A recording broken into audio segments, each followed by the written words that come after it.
ایمان اتنی عظیم دولت ہے کہ اس دولت پر ہمیں جنت ملنی ہے. جنت کا داخلہ ایمان کے ساتھ ہے. ان الذین آمنوا وعملوا الصالحات لہم جنات تجری من تحتها الانہار. جنت کی بہاریں، نہریں، حور و غلماں اور رب کا دیدار ان لوگوں کو ہے کہ جو اللہ پر ایمان لائیں گے. ایمان کی حفاظت کہاں ہو؟ یا ایھا الذین آمنوا اتقوا اللہ وکونوا مع الصادقین. ایمان والو اللہ سے ڈرتے رہو، تقوی اختیار کرو، اور اس کے بعد کیا ہے؟ کونوا مع الصادقین، سچوں کے ساتھ، اللہ والوں کے ساتھ ہو جاؤ، ان کی صحبت میں رہو، ان کی کمپنی میں رہو، ان کی تعلیمات سنتے رہو. ہوگا کیا؟ تمہارے ایمان کی حفاظت ہوگی. اللہ والوں کا جو راستہ ہے وہ مال والا نہیں ہے، وہ اعمال والا ہے. اللہ والے جو ہیں وہ اعمال کی طرف، عبادت کی طرف رغبت دلاتے ہیں. ان کی مجلس میں بیٹھیں گے، دنیا دار کی مجلس میں بیٹھیں گے نا تو آپ کو دنیا کی باتیں سننے کو ملیں گی. آپ تاجر کے ساتھ بیٹھیں گے نا تو بزنس کی باتیں ہوں گی. آپ کسی سپورٹس مین کے ساتھ بیٹھیں گے نا تو فٹ بال، کرکٹ اور یہی چیزیں چلیں گی. اور جب آپ کسی علم والے کی مجلس میں بیٹھیں گے تو آپ کو علم کی مجلس نصیب ہوگی. عالم کی گفتگو عالمانہ ہوگی، تاجر کی گفتگو تجارت پر ہوگی. اسی طرح جو جس فیلڈ کا ہے اسی کے بارے میں بات کریں. یہ اللہ والے جو ہیں نا، یہ وہ باتیں کرتے ہیں کہ جس سے آدمی کی آخرت کی اصلاح ہوتی ہے. جب ان کی مجلس میں بیٹھیں گے تو آپ کو دنیا سے اکتاہٹ ہو جائے گی، آپ دنیا کی طرف پشت کر لیں گے اور آپ کا رخ آخرت کی طرف ہو جائے گا. تو اللہ والے کرتے کیا ہے؟ یہ بندے کو عبادت کی طرف لگا دیتے ہیں. آپ پہلے فرض بھی بڑی مشکل سے پڑھتے ہیں، لیکن جب آپ کسی نیک آدمی کی مجلس میں بیٹھتے ہیں نا تو آٹومیٹکلی آپ کا جی چاہے گا کہ آج رات سے میں تہجد کی نماز شروع کروں، میں اشراق بھی پڑھوں گا، چاشت بھی پڑھوں گا، میں اوابین بھی پڑھوں گا، میں نوافل کی کثرت کروں گا. کیوں؟ کیونکہ جب بندہ نفل کی کثرت کرتا ہے تو اللہ کا ولی بن جاتا ہے. اگر آپ نوافل پڑھیں، چونکہ نوافل کا درجہ تو بعد میں نا، پہلے فرض ہے.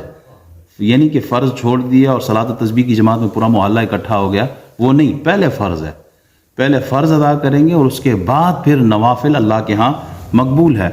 تو یہ لوگ کرتے کیا ہیں کہ یہ دنیا سے بندے کو توجہ ہٹا کے آخرت کی طرف، جب بندہ آخرت کی طرف توجہ کرتا ہے نا تو پھر وہ اعمال کی طرف کوشش کرتا ہے. نمازوں میں، تلاوت میں، اعمال صالحہ کی طرف اس کا قدم اٹھتا ہے. مولانا رومی رحمۃ اللہ علیہ فرماتے ہیں نا کہ کمال یہ نہیں ہے کہ آدمی مٹی کو سونا کر دے، یہ کوئی بڑا کمال نہیں ہے. بڑا کمال یہ ہے کہ سونے کو مٹی کی طرح آپ کے سامنے، آپ کی نظر میں کر دے. کہا یہ بڑا آدمی ہے. اللہ والوں کی مجلس میں بیٹھیں گے نا تو پھر وہ ان کے سامنے یہ سونے کی کوئی اہمیت نہیں ہوتی ہے. ان کے لیے سونا و مٹی برابر ہے. اللہ والوں کی یہی تو تعلیمات ہوتی ہے کہ بندے کی نظر میں دنیا بالکل مٹی کر کے دیکھیں یہ کیا ہے. یہ تو اس ساری دنیا کی دولتیں اللہ کے نزدیک مچھر کے پر کے برابر بھی نہیں ہیں. یہ تعلیمات کہاں سے ملیں گی؟ اللہ والوں کی مجلس سے. اہدنا الصراط المستقیم صراط الذین انعمت علیہم، اور پھر انعم اللہ علیہم من النبیین والصدیقین والشہداء والصالحین. تو یہ صالحین کی مجلس میں بیٹھیں گے تو آپ کو آخرت کا خیال رہے گا، خوف رہے گا، اللہ کا ڈر رہے گا، اور کوشش کریں گے کہ وہ کام ہم سے سرزد نہ ہو جس سے اللہ ناراض ہو. اللہ والوں کی مجلس میں ہوتا کیا ہے کہ وہ موت کی تیاری کرواتے ہیں، وہ اللہ کی رضا کی طرف آپ کا ذہن بناتے ہیں، اور نبی اکرم صلی اللہ علیہ وسلم کی شفاعت کا جذبہ کہ آپ بھی ان کی شفاعت طلب کریں، آپ بھی ان سے محبت کریں. ان کی مجلس میں ہمیں یہ ملتا ہے. وہ ایک ہے انجینئر مرزا علی، وہ انٹرنیٹ پہ بڑا مشہور ہے، کہتے ہیں بابوں کا خدا اور ہے، کتابوں کا خدا اور ہے، اور بابوں سے کچھ نہیں ہونا. بابوں، میں کہتا ہوں قرآن کہہ رہے اہدنا الصراط المستقیم صراط الذین انعمت علیہم، اور انعمت علیہم میں یہی صالحین ہے، یہی اولیاء اللہ ہے، یہی بابے ہیں جن کو تم انکار کر رہے ہو. اللہ فرماتا ہے کہ ان کے نقش قدم پہ چلو، ان کی صحبت میں رہو، ان کی کمپنی میں رہو. اور کچھ ظالم ایسے ہیں جو ان سے ہٹاتے ہیں. لقمان حکیم جو تھے نا، اپنے بیٹے کو نصیحت کرتے ہیں، بیٹا دنیا کے لیے اتنا کماؤ جتنا یہاں رہنا ہے، اور آخرت کے لیے اتنا کماؤ جتنا وہاں رہنا ہے۔ دنیا میں ہم نے کتنا رہنا ہے؟ بہت زیادہ تیر مار لے 100 سال رہ جائیں گے، 125 سال، 150 سال، اس سے اوپر تو بہت مشکل ہے، کوئی نہیں ملتا۔ بالآخر اس دنیا کو چھوڑ کے ہم نے چلے جانا ہے، تو آخرت میں اپنے ساتھ کیا لے کے جا رہے ہیں؟ یہ اللہ والے اس چیز کی ترغیب دلاتے ہیں۔ پھر آپ فرماتے ہیں کہ اتنے گناہ کر جتنی تو سزا بھگت سکتا ہے۔ آخرت کی سزا کوئی بھگت سکتا ہے؟ اللہ اعوذ باللہ، اللہ ہم سب کی حفاظت فرمائے۔ اللہم اجرنا من النار، جہنم کی آگ، اللہ اعوذ باللہ، بندہ سوچتا ہے تو کام ہو جاتا ہے، جہنم کی آگ کو نہیں برداشت کر سکتا۔ تو فرمایا اتنے گناہ کر جتنا تو وہاں عذاب سہ سکتا ہے، یعنی کہنے کا مطلب کیا ہے کہ گناہ چھوڑ دے، گناہ نہ کر، کیونکہ وہاں کا عذاب بہت سخت ہے۔ پھر فرماتے ہیں اگر تو اللہ کی نافرمانی کرنا چاہتا ہے نا تو وہاں جا کے کر جہاں اللہ تجھے دیکھے نہیں۔ اب وہ کون سا مقام ہے جہاں اللہ بندے کو نہیں دیکھتا؟ کون سا مقام ہے؟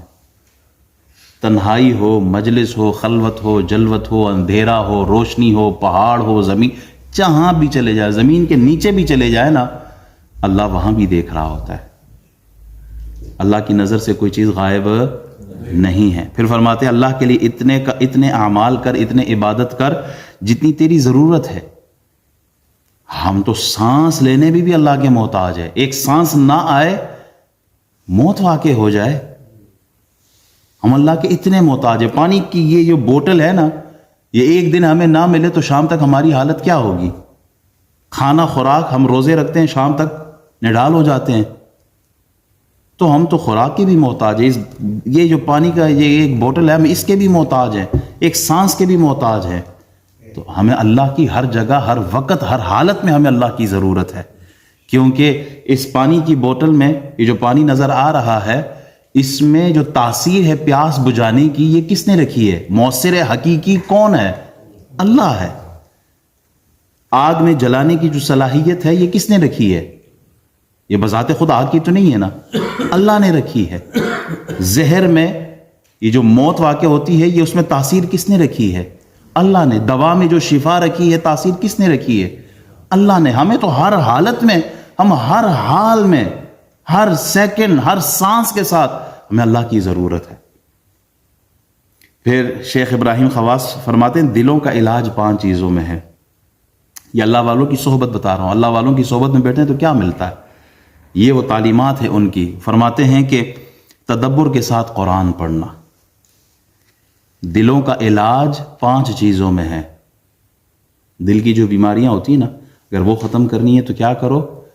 پہلا کام تدبر کے ساتھ قرآن پڑھنا، انڈرسٹینڈنگ، قرآن کے الفاظ کا مطلب، ترجمہ، تشریح، تفسیر کیا ہے، اللہ کیا کہنا چاہتا ہے، آپ اس کو اس انداز میں پڑھو، آپ کے دل کو شفا ملے گی۔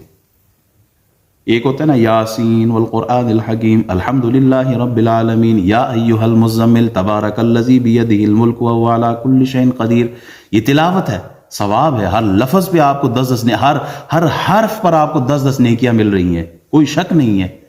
وَنُنَزِّلُ مِنَ الْقُرْآنِ مَا هُوَ شِفَاءٌ وَرَحْمَةٌ لِلْمُؤْمِنِينَ، آپ قرآن کو تدبر کے ساتھ، سمجھ کے ساتھ، اس کی جو ترجمہ، تشریح، تفسیر ہے، آپ اس کو پڑھے، اللہ آپ کے دل کو شفا عطا فرمائے گا۔ جو باطنی امراض ہے سارے اللہ دور فرما دے گا، ظاہری جو جسم پر امراض آتے ہیں اللہ وہ دور فرما دیتا ہے۔ پھر فرماتے ہیں بطن یعنی پیٹ کا خالی ہونا دل کا علاج ہے۔ یہ روزہ کیا ہے؟ ہم کچھ نہیں کھاتے نا، اس کا اثر کہاں پر ہے؟ اس کا اثر روح پہ ہوتا ہے، اس کا اثر دل پر ہوتا ہے، اسی لیے تو تقوی نصیب ہو جاتا ہے۔ پیٹ خالی ہو تو روح جو نفس ہے، نفس جو ہے وہ کمزور پڑ جاتی، گناہ کرنے کی جو طاقت قوت ہوتی ہے وہ کمزور پڑ جاتی ہے، اور آپ کے باطنی جو روحانی طاقتیں ہیں وہ بڑھ جاتی ہیں، تقوی نصیب ہوتا ہے۔ پھر فرماتے ہیں کہ رات کا قیام، دل کا علاج کرنا ہے نا تو رات کو اٹھا کریں، تہجد کی نماز پڑھا کریں، آپ دیکھیں گے کہ آپ کے دل کو تقویت ملے گی، آپ کو تقوی، سکون نصیب ہوگا، تقوی نصیب ہوگا۔ پھر فرماتے ہیں سحری کے وقت رونا، اللہ اور اس کے رسول کی محبت میں رویا کریں۔ جو اللہ اور اس کے رسول کی محبت میں آنسو بہاتے ہیں دل کی صفائی ہوتی ہے۔ جس طرح کپڑا صاف کرنے کے لیے ہم پانی میں ڈالتے ہیں نا، اسی طرح روح کو صاف کرنا ہے، دل کو صاف کرنا ہے، آنکھوں سے آنسو بہایا کرے، گناہ یاد کرے، اپنے اللہ کا خوف اور اللہ کی محبت میں رویا کرے۔ پھر فرماتے ہیں صالحین، اچھے لوگوں کی صحبت، مجلس، ان کی کمپنی میں بیٹھا کرے، آپ کا دل صاف ہو جائے گا۔ مولوی صاحب میں چاہتا ہوں کہ میں گناہ چھوڑ دوں، کیا کروں؟ کمپنی کون سی؟ اچھی کمپنی میں بیٹھا کرے۔ وہ مجھے میاں صاحب کا ایک شعر ہے نا، وہ عطار کی دکان پہ جانے کے حوالے سے، کہ اگر آپ کوئی چیز نہ بھی خریدے، عطار کے پاس جاتے ہیں عطر خریدنے والی کی دکان میں، نہ بھی خریدے تو جب پلٹیں گے وہاں سے تو آپ کو خوشبو محسوس ہوگی، اور لوہار کی دکان پہ اگر آپ کچھ نہ بھی خریدے تو آگ کی چنگاری سے آپ کا لباس جلا دیتا ہے۔ تو اچھے لوگوں کی مجلس میں کیا ہوگا؟ آپ کچھ بھی نہ کریں، صرف بیٹھ جائیں ان کے ساتھ، آپ پر اللہ کی رحمتیں نازل ہوں گی۔ اسی طرح سیدنا شفیق بلخی رحمۃ اللہ علیہ فرماتے ہیں کہ ہم نے 5 چیزوں کو 5 چیزوں میں پایا۔ وہ کیا؟ فرماتے ہیں گناہوں کا علاج نماز چاشت میں ہم نے پایا۔ اگر گناہ سے بچنا چاہتے ہیں، چاشت کی نماز شروع کر دیں، آپ گناہ سے آپ بچنا شروع ہو جائیں گے جب آپ چاشت کی نماز پڑھیں گے۔ پھر فرماتے ہیں اگر قبروں کو روشن چاہتے ہیں کہ مجھے میری قبر ملے تو روشن ملے، لائٹ ہو میری قبر میں، تہجد کی نماز شروع کر دیں۔ تیسرا فرماتے ہیں منکر نکیر کے جوابات اگر چاہیے تو قرآن کی تلاوت شروع کر دو، قرآن کی تلاوت ہی کریں گے تو آپ کے منکر نکیر کے جواب آسان ہو جائیں گے۔ پل صراط پر سے سلامتی کے ساتھ گزرنا ہے تو روزہ اور صدقہ اور خیرات کیا کرے، روزہ رکھے، صدقہ اور خیرات دیا کرے۔ اور حشر میں سایہ عرش کا پانا ہے تو گوشہ نشینی اختیار کرے، یعنی اللہ کے ذکر میں خود کو مصروف رکھے۔ اگر عرش کا سایہ چاہیے، اللہ کے ذکر میں خود کو مصروف رکھے۔ اسی طرح غالباً صحابی رسول حضرت ابو دردہ رضی اللہ تعالیٰ، وہ جو تھے وہ قبرستان جا کے بیٹھ جایا کرتے تھے۔ کسی نے کہا یہاں کیا کرتے؟ کہا یہاں اس لیے آتا ہوں کہ ایک تو یہ ہے کہ مردوں کے پاس جو ہے نا، یہ مجھے آخرت کی یاد دلاتے ہیں۔ مردوں کے پاس جب میں آتا ہوں نا قبرستان، یہاں بیٹھتا ہوں تو مجھے اپنی آخرت یاد آ جاتی ہے کہ یہ لوگ پہنچ چکے ہیں، میں پہنچنے والا ہوں۔ اور دوسرا یہ کہ جب میں ان سے اٹھ کے چلا جاتا ہوں نا، پیچھے میری غیبت کوئی نہیں کرتے۔ میں قبرستان بیٹھتا ہوں اس لیے کہ مجھے اپنی موت یاد رہے، آخرت یاد رہے کہ کل میں نے بھی قبر میں آنا ہے۔ تو جو آدمی قبرستان ریگولر جاتا ہے نا، اس کو اپنی موت یاد آتی ہے، آخرت یاد آتی ہے، اپنی قبر اس کے نظروں کے سامنے ہوتی ہے۔ اور دوسرا یہ کہ جب میں پلٹ کے جاتا ہوں نا، مجلس چھوڑ کے جاتا ہوں، تو دنیا داروں کی طرح نہیں ہے کہ مجلس میں بیٹھے ہوتے ہیں تو اچھا ہوتا ہے، جو ہی میں نکل جاتا ہوں پیچھے سارے باتیں شروع کر دیتے۔ تو کہا یہ باتیں نہیں کرتے، غیبت نہیں کرتے۔ حضرت ابراہیم بن ادم سے سوال ہوا نا کہ اللہ تو فرماتا ہے ادعونی استجب لکم، تم مجھ سے مانگو، میں دعا کرو میں تمہیں عطا کرنے والا ہوں۔ ہم تو اللہ سے مانگتے ہیں، ہماری دعائیں کوئی قبول نہیں ہوتی ہیں، تو یہ کیا بات ہے؟ تو آپ نے فرمایا اس کی وجہ یہ تم اللہ کو تو مانتے ہو لیکن اللہ کی نہیں مانتے۔ اللہ کو مانتے ہو، آمنت باللہ و ملائکتہ و کتبہ و رسلہ، ہم سارا ایمان اللہ پر، جو وہ کہتا ہے ہم سارا کرتے ہیں، لیکن اللہ کی نہیں مانتے۔ جو وہ حکم کرتا ہے اس حکم کو مانتے ہی نہیں ہو۔ قرآن کی تلاوت کرتے ہیں لیکن قرآن پر عمل کوئی نہیں ہے، جو حکم قرآن دے رہا ہے اس پر عمل نہیں کرتے ہیں۔ عشق رسول کے دعوے تو بہت ہیں، ہر آدمی کہتا ہے میں عاشق رسول، میں عاشق رسول، لیکن جب اس کی زندگی دیکھو تو سنت سے خالی ہے۔ حضور کا طریقہ، حضور کی سنت، حضور کی جو تعلیمات ہے اس سے خالی ہے اس کی ذات۔ دعویٰ ہے لیکن دعوے پہ دلیل کوئی نہیں ہے۔ اسی طرح شیطان سے سب کہتے ہیں شیطان فلانا، شیطان فلانا، اعوذ باللہ من الشیطان الرجیم، لا حول ولا قوت الا باللہ، شیطان دشمن ہے ہمارا، لیکن کام سارے شیطان والے کر رہے ہیں۔ جنت سب طلب کرتے ہیں لیکن جنت کے لیے کام جنت والا کوئی نہیں کرتا۔ جہنم سے سب بچنا چاہتے ہیں لیکن کام سارے جہنم والے کر رہے ہیں۔ آدمی کو خود اٹھا کے قبر میں دفناتے ہیں لیکن اس میت سے عبرت لیتے ہی کوئی نہیں ہے۔ رزق اللہ کا کھاتے ہیں مگر اللہ کی نافرمانی ہو رہی ہوتی، شکر کوئی نہیں کرتا۔ اوروں کے عیبوں پہ نظر رکھے تو کوئی چیز نہیں چھوڑتے۔ او فلانا شرابی ہے، فلانا زانی ہے، فلانا ڈرگی ہے، فلانا، او فلانے نو چھڈو پڑے، اپنے آپ تو دسو اپنا کیا حال ہے؟ اپنے آپ پہ تو کوئی نظر نہیں ہے، خود گناہوں سے سر سے لے کے پاؤں تک جھوٹ بھی بولے گا، غیبت بھی کرے گا، تہمت بھی لگائے گا، چغلی بھی لگائے گا، لوگوں کو لڑوائے گا بھی، فتنہ بھی کرے گا، فساد بھی، سب کچھ خود کے اندر ہے، لیکن نہیں وہ جی شراب پیتا ہے، وہ شراب تو پیتا ہے، اپنے حال کو بھی تو دیکھو، وہ گناہ کرتا ہے، ادھر ایک انگلی ہے، 4 اپنی طرف بھی ہے۔ تو کہا اس لیے دعائیں قبول نہیں ہوتی ہیں آپ لوگوں کی کہ آپ کی نظر فقط اوروں کے عیبوں پہ پڑی ہے، موت ہر ایک جانتا ہے کہ موت نے آنا ہے، کہتے ہیں موت کی تیاری کوئی نہیں کر رہا ہوتا. تو موت کی تیاری کریں. جو موت کی تیاری کرتا ہے آٹومیٹیکلی اس بندے کے اندر تقوی آ جاتا ہے. تو کہا تمہاری دعائیں اس لیے نہیں قبول ہوتی، اگر تم یہ عیب اپنے اندر سے ہٹا دو تو تمہاری دعائیں اللہ قبول فرمائے گا.